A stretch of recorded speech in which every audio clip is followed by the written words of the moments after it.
What's going on, everybody? The Diablo 4 season continues, and there's two issues that I really want to address that I keep hearing about in chat. One is people not being able to find the Barber, the #1 Raithful Heart for all high-level damage builds in the game right now, and then also people not being able to get those god-tier rolls on end-game gear that will really be worthwhile to upgrade and put these hearts into. Luckily, I do have a fix for both of these. I have a strategy where you will be able to farm these Raithful Hearts over and over and over again, guaranteeing a bunch of Barbers or whatever one you are chasing.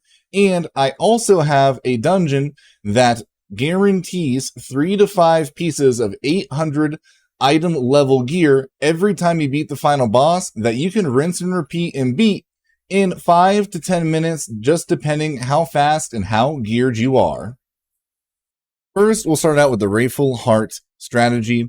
Now, this is your best chance at getting a bunch of Barbers. That way you can stack them up and you don't have to be so worried about interchanging it when you change out a piece of gear. This does come with a little bit of a condition, though. You can't have finished the Season 1 campaign going all the way through to beat Varshan. You have to have the cold hard truth still available. Now, if you did already beat the entire campaign and questline, you can just make an alt. You can get to this quest at about level 25 to 35. It really doesn't take that long to get to and is well worth it. Now, what's unique about this quest is at the very end of it, you will beat Varshan for the first time. And when you end up killing him, he will drop a Raithful Heart every single time.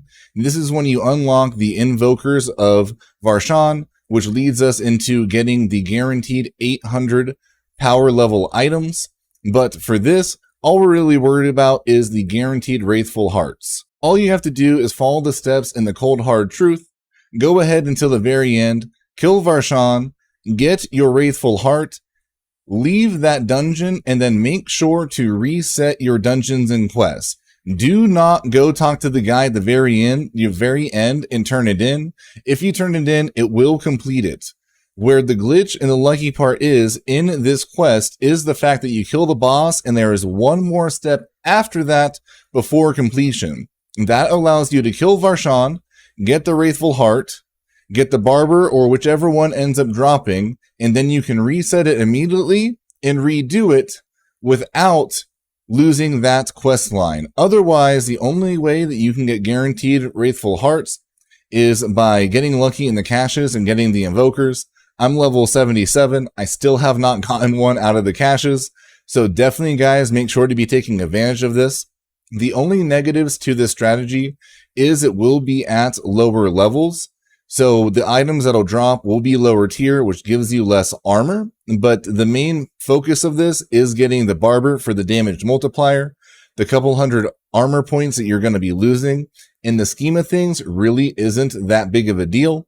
Later on, I'm sure that you'll find one. I finally found my high level Barber at level 77, still 23 levels till max level, but at least through the leveling process and then early Nightmare dungeons, you will have the Barber so that you will have that massive damage multiplier for bosses and just high level elites. Alright, now that we got our Barbers, let's talk about this high level gear. There is a Malignant Tunnel in the game that you're going to be able to get guaranteed 800 item level gear at the end every single time you kill the Echo of Varshan.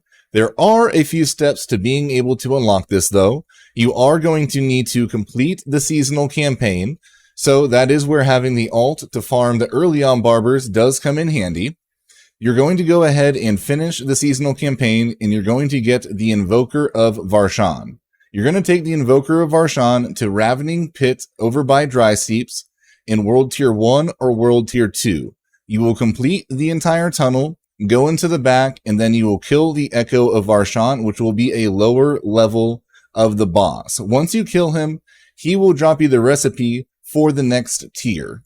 Now, all you're going to need to do is go back to one of the main cities that has the Malignant crafting tables, and you'll go ahead and craft the Foul Invoker of Varshan. Once you go ahead and craft this, turn it to World Tier 3.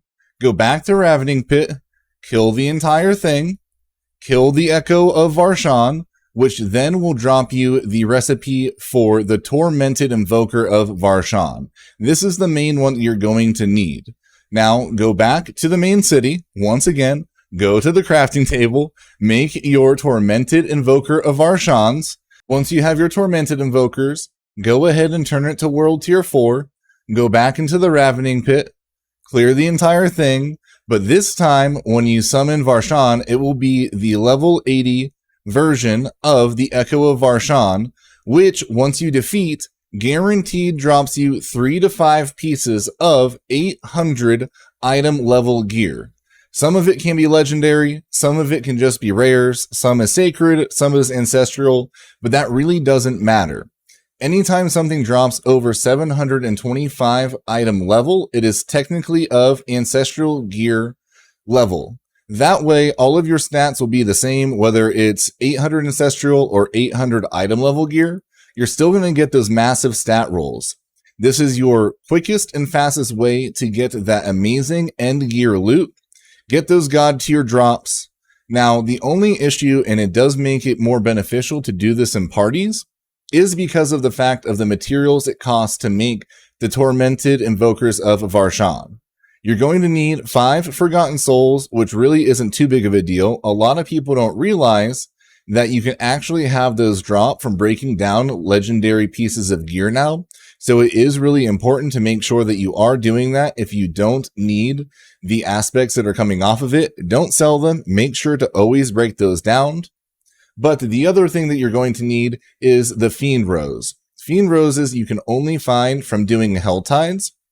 So it does take a little bit of a happy medium of farming up the Hell Tides and then going back and doing this, which is why it helps to have 1 or 2 other people or 3 other people with you. That way you can each make 3, 5, 10 of the Tormented Invokers, and then you can just spam the dungeon over and over all together. Now, if you are doing Hell Tides, just a little side bit, make sure you're using helltides.com.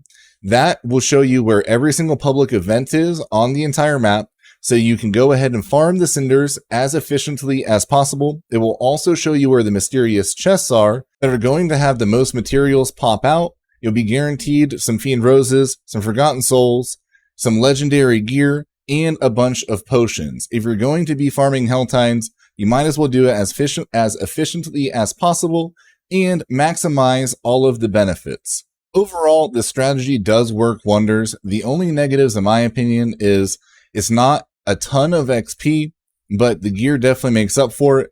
And then you're not doing Nightmare Dungeons, so you're not leveling up your glyphs, which do give you a nice little power spike. But for getting those god tier rolls on your 800 or higher item level gear, I think it is worth the trade-off. And as I said before, I mean, I can reset these things and beat the entire tunnel in 5 to 10 minutes. I mean, 10 minutes if I'm clearing the whole thing. If I'm just speeding through for the gear, I can get it done in 5 or 6 minutes. So the amount of drops you're going to get is worth it. Your XP per minute isn't great, but your drops per minute is honestly through the roof. It makes the entire thing well worth it. I do think everyone should take advantage of this while we can. I don't know if they'll patch it. I really don't think that they should because of how many materials that it takes. You are beating a high level boss. So I do think the cost to benefit with the lack of XP and everything does kind of balance it out. But just in case they do nerf the loot that the Echo of Varshan drops at the end, if you are a high enough level, I was able to start soloing it around level 70. Definitely take full advantage of it while it's here, because everybody else is, and you might as well get that spicy great endgame gear while you can.